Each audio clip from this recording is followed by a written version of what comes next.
Hello students, welcome to ज्ञान तृप्ति higher education channel. आज हम करने वाले बीएससी फाइनल ईयर के अंदर सेकंड पेपर की जो फर्स्ट बुक है मैट्रिक्स स्पेस। इससे पहले मैं आपको लीनियर अलजेब्रा यानी जो हमारा फर्स्ट पेपर था लीनियर अलजेब्रा और रिंग थ्योरी में इससे पहले करवा चुकी हूँ। तो लीनियर अलजेब्रा मैं कंप्लीट करवा चुकी हूँ। उसमें एक यूनिट जो हमारी थी आइगन वैल्यू और आइगन वेक्टर्स पे, और थी लास्ट यूनिट थी वो डायगोनलाइजेशन पर थी, विकर्णन पर थी। तो वो कंप्लीट हो चुकी है। तो फर्स्ट पेपर में आपकी तीन यूनिट्स क्लियर हो चुकी है एक्यूरेट, ठीक है। अभी उसके बाद मैंने थर्ड पेपर के अंदर भी आपको ऑप्टिमाइजेशन करवा चुकी हूँ, ठीक है। उसका सिर्फ सेकंड बुक का एक न्यूमेरिकल का एक यूनिट करवाने वाली हूँ, वो जस्ट इसके बाद करेंगे। आज हम जो शुरू करने जा रहे हैं वो है मैट्रिक्स स्पेस, ठीक है। मैट्रिक्स स्पेस आपकी सेकंड पेपर की फर्स्ट बुक है, ठीक है। और इसके अंदर वैसे तो तीन यूनिट्स बनती हैं, बट हम यहाँ क्लियर करने वाले हैं इसकी 2 यूनिट्स, ठीक है, मैट्रिक्स स्पेस के बारे में। और मैट्रिक्स स्पेस को बोलते हैं डूरिक स्मिस्टी, ठीक है। मैट्रिक्स स्पेस के बारे में आपको सबसे पहले ये पता होना चाहिए कि मैट्रिक क्या होता है, उसके बाद हम मैट्रिक्स स्पेस पे चलते हैं। मैट्रिक एक तरीके से क्या होती है, डिस्टेंस होती है, दूरी होती है, ठीक है। क्या होती है, डिस्टेंस होती है, दूरी, ठीक है। मैट्रिक को डिस्टेंस बोला जाता है। अब डिस्टेंस मतलब क्या, डिस्टेंस का सेंस है किन्हीं भी 2 पॉइंट्स के जो बीच की डिस्टेंस है, ठीक है, उसी को मैट्रिक बोल देंगे, ठीक है। अब मैट्रिक स्पेस से पहले हम चलते हैं मैट्रिक की एक्यूरेट डेफिनेशन क्या कहती है। डेफिनेशन है कि let X be non empty set, ठीक है। तो हमें क्या करना, let capital X be a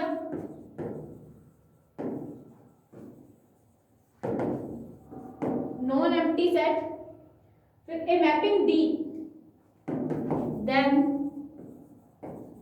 a mapping D, small D. अब यहाँ पर जो डी है ना वो मैट्रिक को शो कर रहा है, डिस्टेंस को शो कर रहा है। तो D where x cross x tends to R, ये आर क्या होता है, सेट ऑफ रियल नंबर होता है। वो बोल रहा है इस तरीके की मैपिंग, ठीक है, जिसमें उस सेट के एक्स क्रॉस एक्स का मतलब क्या है कि मैपिंग एक्स क्रॉस एक्स से किसमें जा रही है, सेट ऑफ रियल नंबर में। यानी आप उनमें बाइनरी ऑपरेशन, मल्टीप्लाई का बाइनरी ऑपरेशन लगाते हो तो उस सेट के अंदर किन्हीं भी 2 एलिमेंट्स का मल्टीप्लाई करने के बाद आपको सेट ऑफ रियल नंबर मिल रहा हो, तो इस तरीके की जो मैपिंग है, इस तरीके की मैपिंग को ही क्या बोल देंगे, मैट्रिक बोल देंगे। देखेंगे then a mapping D is said to be metric if it is satisfied following conditions। अगर वो इन कंडीशंस को क्या कर दे, सेटिस्फाई कर दे। ये कंडीशंस बहुत इंपॉर्टेंट है, एग्जाम पॉइंट ऑफ व्यू में काफी सारे क्वेश्चंस इसमें पुट अप होते हैं। तो आपको ये कंडीशन आती है, तो इन कंडीशंस को ही आपको क्वेश्चन के अंदर पुट अप करना होता है और क्वेश्चन सॉल्व करना होता है। तो ये कंडीशन बहुत इंपॉर्टेंट है, ध्यान से देखिए इसको, कि वो बोल रहे हैं कि अगर हम सिर्फ मैट्रिक की बात कर रहे हैं, मैट्रिक स्पेस में भी नहीं गए हैं, हम सिर्फ मैट्रिक की बात कर रहे हैं। तो मैट्रिक एक तरीके से मैपिंग होती है, और मैपिंग के अगर दूसरे सेंस में देखा जाए तो ये दूरी होती है, डिस्टेंस होती है, ठीक है। तो मैट्रिक क्या बोल रहे हैं कि let X be non empty set. आपको एक एक्स क्या लेना, नॉन एम्प्टी सेट लेना, जैसे ये मैंने लिखा, ये कैपिटल एक्स आपका एक नॉन एम्प्टी सेट है। वो बोल रहा है इसके अंदर किन्हीं भी 2 पॉइंट्स ले लो, मैंने ले लिया एक्स एंड वाई, ठीक है। वो बोल रहा है इन भी अगर मैं मैपिंग लगाती हूँ दोनों पॉइंट्स पे तो क्या मिलता है, सेट ऑफ रियल नंबर मिलता है। यानी इन दोनों पॉइंट्स के जो बीच की डिस्टेंस है, ठीक है, यानी वो मैपिंग लगा दूं ये वाली, तो क्या मिलता है, सेट ऑफ रियल नंबर मिलता है। तो वो बोल रहे हैं कि देन अगर x cross x tends to r है, then this mapping d is called ये सेट टू बी मैट्रिक। तब इस d को ही मैट्रिक बोल देंगे कब, जब ये निम्न कंडीशन को सेटिस्फाई कर दे। फर्स्ट कंडीशन है जो कि बहुत इंपॉर्टेंट कंडीशन है, ठीक है। इन कंडीशंस को नेम दिया जाता है M1, ठीक है। इन कंडीशन को शो करने का तरीका है M1, M2, M3, M4, यानी 4 कंडीशंस। तो मैट्रिक की फर्स्ट कंडीशन है कि अगर dxy is greater than equal to क्या हो जाए, 0 हो जाए, ठीक है। मतलब क्या है, अब dxy को का शो करने का तरीका तो ये है, बस इसका मतलब क्या है कि x और y के बीच की डिस्टेंस, ठीक है। वो बोल रहे हैं x और y के बीच की डिस्टेंस जो है हमेशा 0 से बड़ी या बराबर होती है। तो वैसे भी आपको पता होगा कि दूरी है वो कभी भी नेगेटिव में नहीं होती, दूरी हमेशा 0 से बड़ी या 0 के बराबर ही होती है। तो ये प्रॉपर्टी पहली प्रॉपर्टी है, और इस प्रॉपर्टी का नेम है नॉन नेगेटिविटी, ठीक है। ये इस प्रॉपर्टी का नेम है नॉन नेगेटिविटी। फिर आते हैं M2 प्रॉपर्टी पर, ठीक है।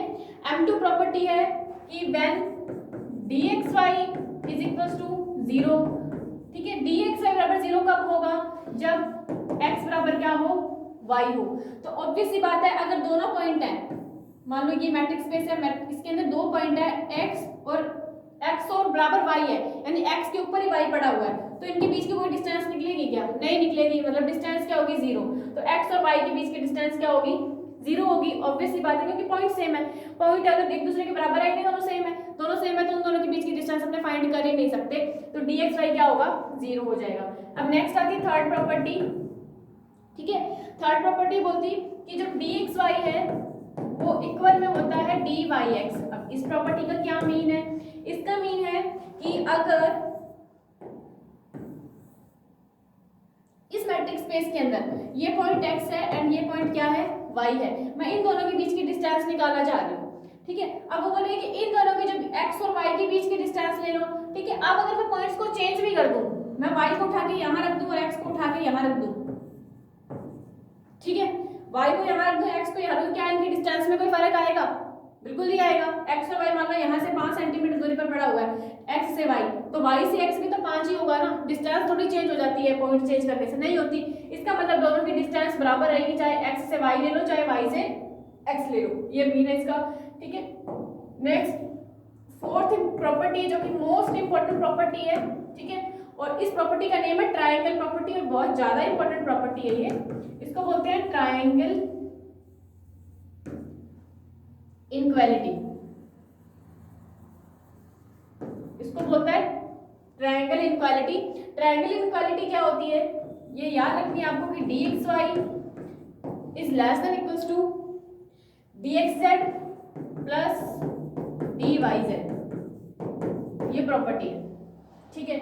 dxy is less than equals to dxz plus dyz, ये प्रॉपर्टी बहुत इंपॉर्टेंट है। इसका मतलब क्या है, वो बोल रहा है ये आपका एक मैट्रिक्स स्पेस है, ठीक है। मैट्रिक्स स्पेस के अंदर आपको 3 पॉइंट लेने हैं, x और y एंड z, इस तरीके से लेने हैं कि ये तीनों आपस में क्या मिला, बना दे एक ट्रायंगल बना दे, इस तरीके से पॉइंट लेने हैं।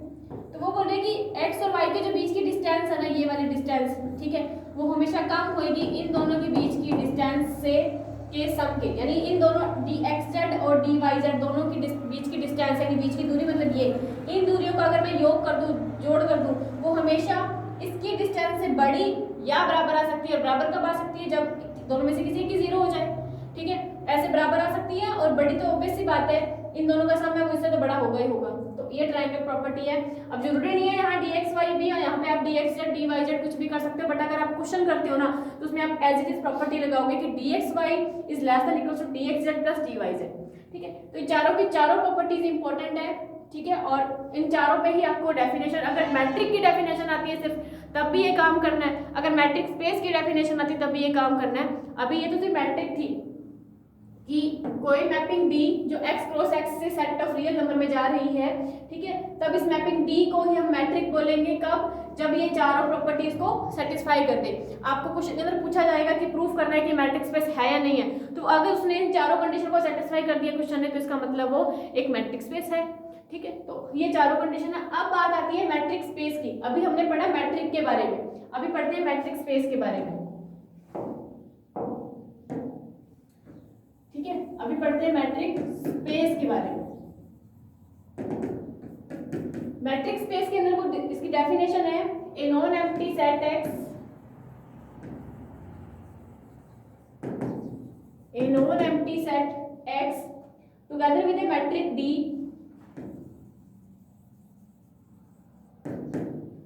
together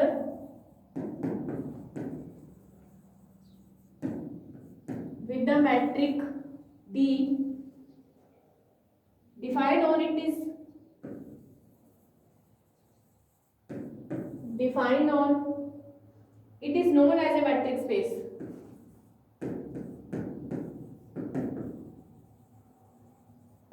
It is known as matrix space.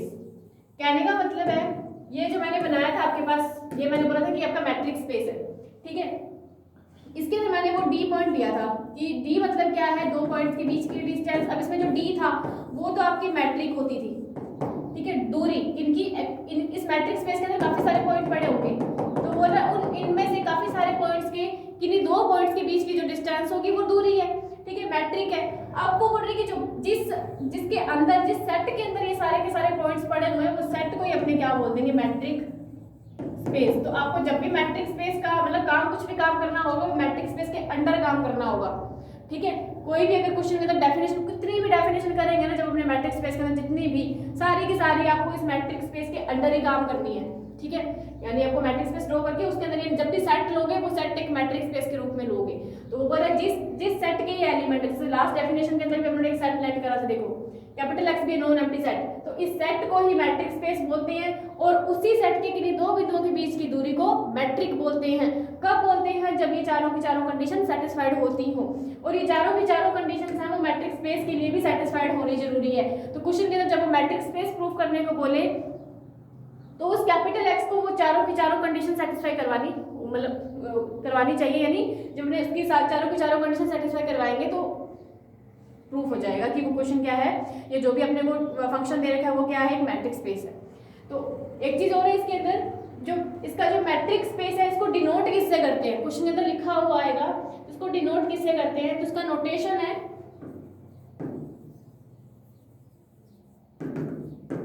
Notation इसको XD से भी लिखा जाता है, ठीक है, या सिर्फ कैपिटल X से भी लिखा जाता है, ठीक है। और बस इसी से देख लेते हैं कि मतलब ज्यादातर इसको XD से ही लिखा जाता है, ठीक है। जब भी अपने क्वेश्चन करेंगे तो हम XD ही लेके चलेंगे कि ये हमारे पास मैट्रिक स्पेस क्या है, XD, बस। तो मैट्रिक स्पेस को XD से शो किया जाता है, मैट्रिक को D से शो किया जाता है, ठीक है। तो ये होगी मैट्रिक स्पेस की डेफिनेशन। तो होप आपको क्लियर हुआ होगा कि कोई भी जो भी नॉन एम्प्टी सेट ले रहे हैं वो तो आपका मैट्रिक स्पेस होता है, और जिसके अंदर हम किन्हीं भी दो बिंदुओं के बीच की दूरी निकाल रहे हैं वो दूरी हमारी मैट्रिक होती है, ठीक है। और जब मैट्रिक स्पेस की डेफिनेशन आती है तो वो चारों की चारों कंडीशन जो मैंने लास्ट लिखवाई है ये वाली M1 M2 M3 M4, तो मैट्रिक स्पेस की डेफिनेशन के अंदर भी आपको ये चारों की चारों कंडीशंस लिखनी है, ठीक है। तो ये हो गया मैट्रिक स्पेस। अभी नेक्स्ट चलते हैं, नेक्स्ट डेफिनेशन है सेमी मैट्रिक। नेक्स्ट डेफिनेशन है सेमी मैट्रिक, इसको स्यूडो मैट्रिक्स भी बोलते हैं, और हिंदी में बोलते हैं छदम, ठीक है, छदम दूरी। तो semi metric and pseudo metrics की डेफिनेशन, मैट्रिक की डेफिनेशन क्या है, एज इट इज है, जो मैट्रिक की डेफिनेशन है वही सेमी मैट्रिक की है, बस एक कंडीशन चेंज है। जैसे इसमें सेम डेफिनेशन सेम काम लिखना है, let X be non empty set, then a mapping D tends to R is said to be metric if it is satisfied following condition, first third and fourth property तो same है, second property थोड़ी सी change है। इसमें अपने क्या करते थे कि बोलते थे कि अगर उन दोनों के बीच की दूरी 0 है तो x और y बराबर होंगे, उल्टा कर दो इसको, और जब x और y बराबर होंगे तो उन दोनों के बीच की दूरी क्या होगी, 0 होगी। तो हम ये लेंगे, तो इसकी डेफिनेशन क्या बनती है, देखिए लिखेंगे let capital X be a non-empty set, then a mapping D x cross x tends to R, और R यहाँ पे मैंने बताया क्या, सेट ऑफ रियल नंबर्स है, वास्तविक संख्याओं का सेट है, is said to be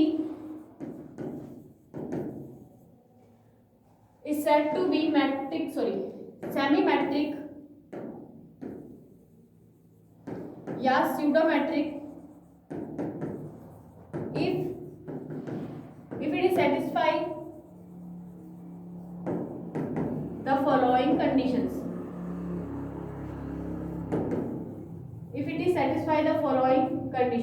ठीक है। फर्स्ट कंडीशन इसकी क्या है, वही M1 में कोई चेंज नहीं करना, फर्स्ट कंडीशन वही है जो उसमें थी, dxy is greater than equal to 0, property क्या थी, नॉन नेगेटिविटी, ठीक है। M2 प्रॉपर्टी पे चलते हैं। M2 प्रॉपर्टी क्या थी हमारी कि dxy इक्वल टू 0 होता है कब, जब x बराबर y हो, इसको उल्टा कर दो, तो बोल रहे जब x बराबर y होगा तो इसका मतलब क्या है, उन दोनों के बीच की दूरी क्या है, जीरो है, यानी उस वहां पे अपने लेके चलते थे कि if dxy distance between x and y is equal to zero, this implies that x is equal to y, मतलब वो दोनों पॉइंट क्या है, बराबर है। उसको उल्टा कर दो, वो बोल रहा है अगर ये दोनों पॉइंट बराबर होंगे तो उन दोनों के बीच की दूरी क्या होगी, जीरो होगी, ठीक है। And third M3 property, M3 property कहती है कि dxy इज इक्वल टू क्या होता है, dy x होता है, मतलब पॉइंट्स चेंज कर दो कोई फर्क नहीं पड़ेगा, वो लास्ट प्रॉपर्टी सेम है। And last and final property triangle property कि dxy is less than equal to dxz plus dyz, ठीक है। ये वही अपनी ट्रायंगल प्रॉपर्टी, ट्रायंगल इक्वालिटी वही। तो ये चारों प्रॉपर्टी सेटिस्फाई होनी चाहिए, सेम मैट्रिक की तरह ही है, बस थोड़ा सा चेंज है किसका, सेकंड प्रॉपर्टी का, ठीक है। सेकंड प्रॉपर्टी को उल्टा कर दो, बस यही चेंज है। मैट्रिक की जो प्रॉपर्टी सेकंड प्रॉपर्टी थी उसमें सेकंड प्रॉपर्टी को थोड़ा चेंज कर दोगे। लैंग्वेज सेम लिखी है मैंने, जो मैंने उसमें मैट्रिक में लिखी थी वही लैंग्वेज मैंने मैट्रिक के अंदर लिखी है। तो आपको ये सारी की सारी डेफिनेशन बहुत अच्छे से क्लियर होनी चाहिए, क्योंकि जब क्वेश्चन करेंगे तो आपको ये जो कंडीशंस हैं एकदम दिमाग में होनी चाहिए कि कंडीशन क्वेश्चन आते ही आपको ये चारों के चारों कंडीशन लगा के उसको प्रूव कर देना, और बहुत ईजी वे में क्वेश्चन आते, कुछ भी नहीं किया जाता इनमें, ठीक है। तो अब मैं इनको थोड़ा क्वेश्चन लेके बताती हूँ कि किस टाइप से इनमें क्वेश्चन आते हैं। डेफिनेशंस क्लियर हो गई आपको, हो गई कि किस तरीके से मैट्रिक है, metric space and semi metric है। अब मैं इसमें क्वेश्चन लेती हूँ, क्वेश्चन के बाद इसकी कुछ प्रॉपर्टीज है उन पे चलेंगे। क्वेश्चन बोल रहा है कि हमें एक मैपिंग दे रखी है डी, ठीक है, जो r क्रॉस r से r में डिफाइंड है, ठीक है। देन आपको dxy कितना दे रखा है, 1 0, 1 कब है, when x is not equal to y, और 0 कब है, when x is equal to y, ये है, ठीक है। और फिर वो बोल रहा है कि हमें प्रूफ क्या करना है, कि यहाँ पे प्रूफ करना है कि D is a matric space, ये प्रूफ करना है हमें। इस D को क्या प्रूफ करवाना है, इस dxy को, कि ये क्या है, मैट्रिक स्पेस है। अब इस dxy के मैट्रिक स्पेस होने के लिए क्या जरूरी है कि ये चारों की चारों इनक्वालिटीज जो मैंने लिखवाई है M1 से M4 तक, वो चारों को सेटिस्फाइड कर दे। तो हम सब अलग अलग करके इन पे केस लगाते हैं। पहला केस है हमारा M1, ठीक है। M1 के लिए क्या होता है, M1 के लिए dxy greater than equal to 0 होना चाहिए,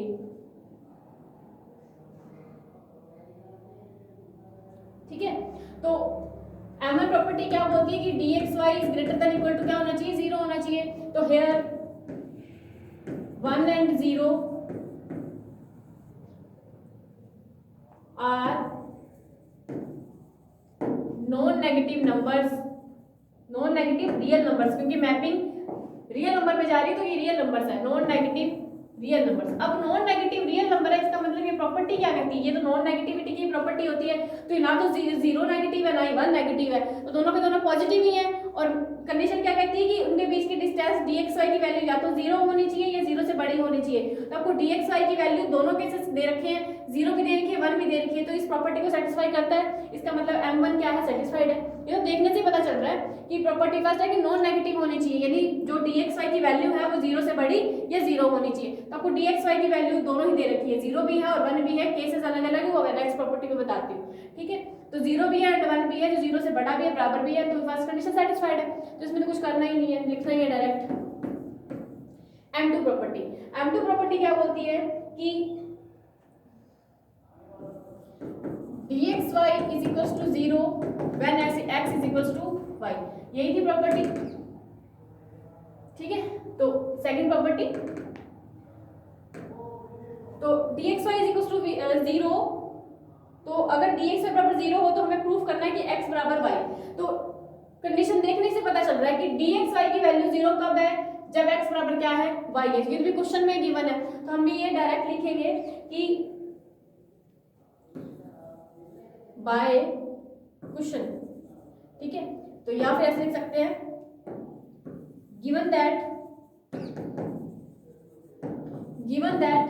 dxy is equals to 0 when x is equals to y and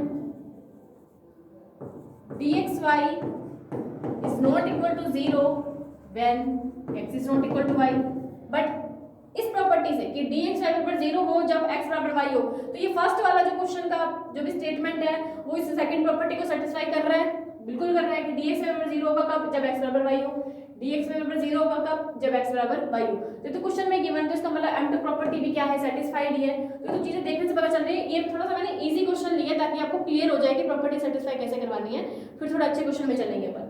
next property इसकी m3 प्रॉपर्टी। m3 प्रॉपर्टी क्या बोलती है कि dxy इज इक्वल टू क्या होना चाहिए, dyx होना चाहिए। ठीक है, तो dx बराबर 0 और dyx बराबर 0 के लिए हमें क्या ले लेंगे, ठीक है, हम क्या लिखेंगे, व्हेन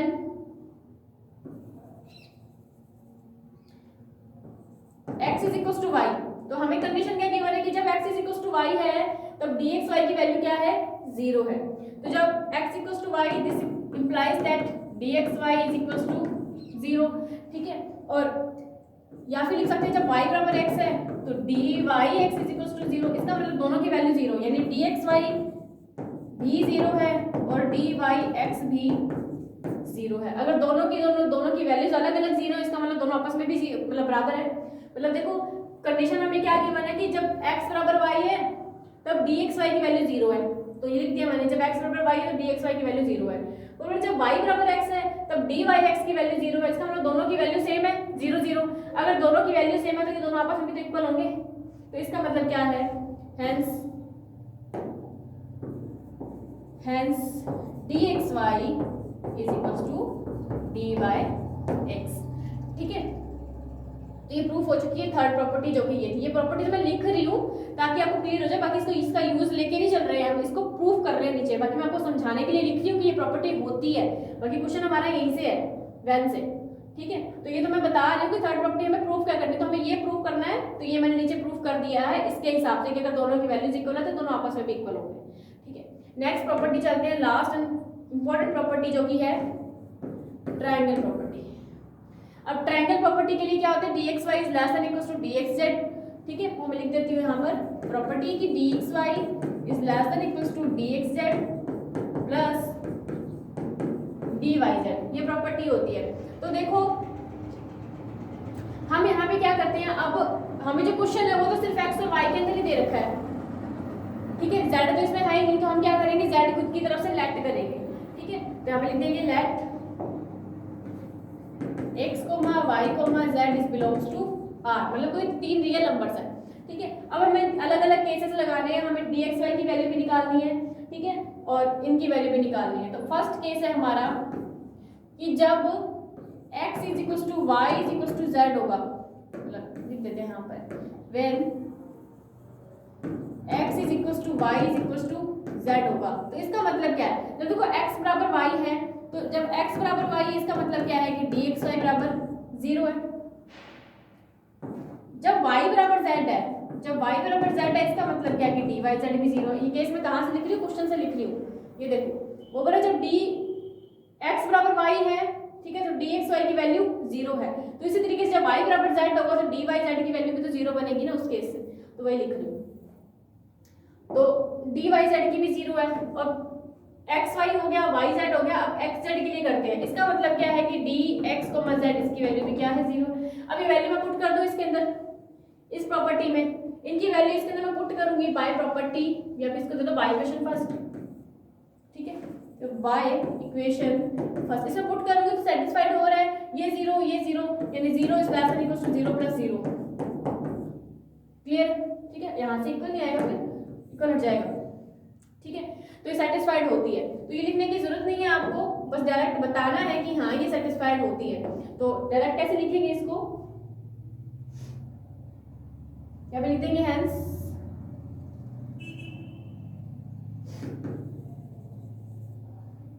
जब इसे वैल्यू पुट करेंगे तो देखो क्या बनता है, 0 is less than equal to 0 plus 0, but ऐसे लेस देन का साइन तो हट जाएगा, तो 0 इक्वल टू 0 मिलेगा। तो ये 0 इक्वल टू 0 के लिए मैं क्या लिख सकती हूँ, इसके लिए मैं लिख सकती हूँ कि dxy इज इक्वल टू, क्योंकि लेस देन का साइन नहीं आएगा, 0 is less than equal to 0 थोड़ी लिख सकते हैं, लेस देन तो आएगा नहीं, सिर्फ इक्वल का, तो dxy is equal to dxz plus dyz। तो ये फर्स्ट केस के लिए हमें ये मिल गया, ये इक्वालिटी मिल गई। फिर सेकंड केस, ठीक है, सेकंड केस वो बोलता है जब दोनों में से किसी एक को नॉट इक्वल कर दो, तीनों में से, तो x is equal to y but y is not equal to z कर दो, तो देन अब x और y बराबर है तो इसके लिए dxy की वैल्यू 0 रहेगी, but y is not equal to z है। जब y is not equal to z हो तो जब दोनों बराबर नहीं है तो उसके लिए हमें dxy की वैल्यू देखो क्या दे रखी है, बराबर नहीं है कि उसकी वैल्यू कितनी दे रखी है 1, तो इसकी वैल्यू क्या आएगी 1। अब y is not equal to z हो गया। अब करते हैं x z के लिए, तो x is not equal to z है तो x z की डिस्टेंस भी कितनी आएगी 1। ये वैल्यूज पुट कर देते हैं हम इनइक्वालिटी के अंदर। dxy हमारी 0, ठीक है, 0 is less than equal to 1 plus 1, तो 0 is less than equal to, equal का साइन नहीं आएगा यहाँ पर, ठीक है, 0 इज लेस देन 2, तो ये 0 इज लेस देन 2, इसका मतलब क्या है कि जो dxy है वो लेस देन के अंदर है dxz प्लस dyz, ये बन गई इसकी सेकंड केस। अब चलते हैं इसके थर्ड केस में। थर्ड केस में हम तीनों को ही नॉट इक्वल में ले लेते हैं, ठीक है, तो x is not equal to y है तो dxy की वैल्यू 1, dyz की वैल्यू भी 1, dxz की वैल्यू भी 1, ये वैल्यू इसमें पुट कर दो, ठीक है। हेंस dxy की जगह पर 1 इज लेस देन 1 प्लस 1, तो 1 इज लेस देन 2, तो इस यहाँ से भी क्या मिल जाएगी हमें, लेस देन का साइन आएगा, इक्वल का हट जाएगा, तो dxy is less than to dxz plus dyz, ठीक है। तो by above 3 cases D is a metrics space, हमें ये प्रूव करना था, क्योंकि देखो इनक्वालिटी के अंदर थर्ड जो लास्ट इनक्वालिटी इसके अंदर ग्रेटर देन का साइन तो नहीं है ना कहीं पे कि dxy is greater than to this, तो वो तो नहीं है, लेस देन इक्वल में ही चल रही है इनक्वालिटी, तो लेस देन इक्वल में ही चलनी चाहिए, ठीक है। तो इसका मतलब क्या है कि ये ट्रायंगल प्रॉपर्टी सेटिस्फाई होती है, चारों की चारों कंडीशंस सेटिस्फाई होती हैं। ये तो बहुत इजी सा क्वेश्चन था कि आपको देखने से ही पता चल रहा था M1 M2 एंड M3 का, ठीक है, इनका तो देखने से स्पष्ट दिखाई दे रहा था ना। तो ऐसे क्वेश्चन तो वैसे पूछ लिए जाते हैं, पर फिर भी आपको नॉलेज के लिए मैंने बताया ये कि ये क्वेश्चन है कि इसमें किस तरीके से है, बाकी ये तो क्वेश्चन में गिवन था। अब आगे क्वेश्चन और आएंगे जिनके अंदर आपको खुद को निकालनी पड़ेगी वैल्यूज। तो एक छोटा सा क्वेश्चन और लेते हैं इस पे। क्वेश्चन वो बोल रहे हैं कि द मैपिंग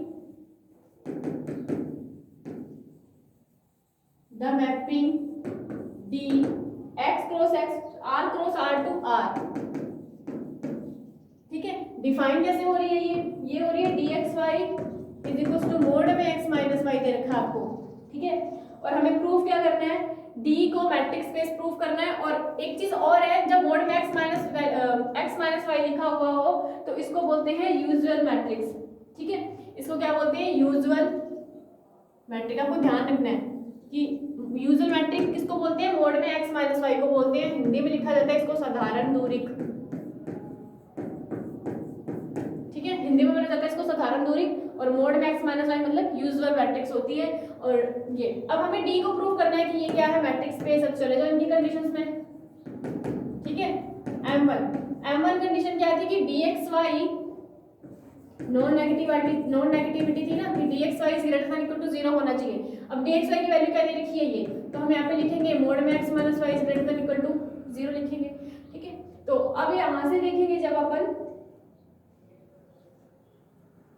तो ऑब्वियस सी बात है कि हम जानते हैं कि मोड के अंदर कोई भी वैल्यू पड़ी हुई हो, मोड के अंदर कोई भी वैल्यू पड़ी, जैसे मोड में x नोट पड़ा हुआ है, ठीक है, तो मोड में चाहे नेगेटिव वैल्यू भी हो तो वो पॉजिटिव हो जाती है। तो इसका मतलब क्या है, वो वैल्यू क्या आएगी, 0 से बड़ी या बराबर आ सकती है, बिल्कुल आएगी। वो मेरा मोड में अगर x पड़ा हुआ है, x की जगह पर कुछ भी है, ठीक है, चाहे वो नेगेटिव भी है, ठीक है, अब वो चाहे वो नेगेटिव भी है पर वो मोड में जाने के बाद पॉजिटिव ही हो जाती है। इसका मतलब इस प्रॉपर्टी से क्या हो जाएगा, मोड में x minus y greater than equal to 0 हो जाएगा। तो फर्स्ट प्रॉपर्टी सेटिस्फाइड, क्योंकि मोड में, अगर मोड नहीं होता फिर प्रॉब्लम होती, क्योंकि फिर ये 0 से बड़ा बराबर नहीं होता, ठीक है। फिर सेकंड प्रॉपर्टी कहती है कि dxy इज इक्वल टू 0 हो तो प्रूफ करना है x बराबर y, ठीक है। तो dx बराबर 0 लेके चलते हैं, तो मोड में x minus y is equal to 0 ले लिया हमने। इसको जब ओपन करेंगे हम, ठीक है, जब ओपन करेंगे तो फिर ये ओपन होगा मोड में x और मोड में y में, ठीक है। या फिर इसका क्या कर दो, मोड हटा दो। जब इसको मोड हटा देंगे तो x minus y equal to 0 और x इक्वल टू वाई। आपको ये प्रूव करना था कि dx y बराबर 0 हो तो x बराबर y होता है, ठीक है। लास्ट थर्ड प्रॉपर्टी है M3। M3 प्रॉपर्टी के अंदर क्या होता है कि dxy बराबर dyx होता है। तो हम dxy लेके चलेंगे, इसको प्रूव कर देंगे कि dyx के बराबर आता है। तो dxy हमें कितना दे रखा है, मोड में x माइनस वाई दे रखा है, ठीक है। मोड में x माइनस वाई दे रखा है, तो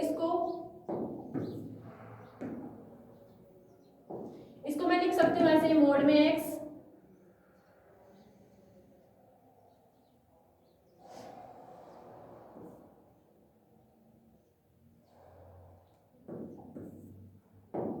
मोड में x प्लस नहीं, इसको माइनस में रखो फिर,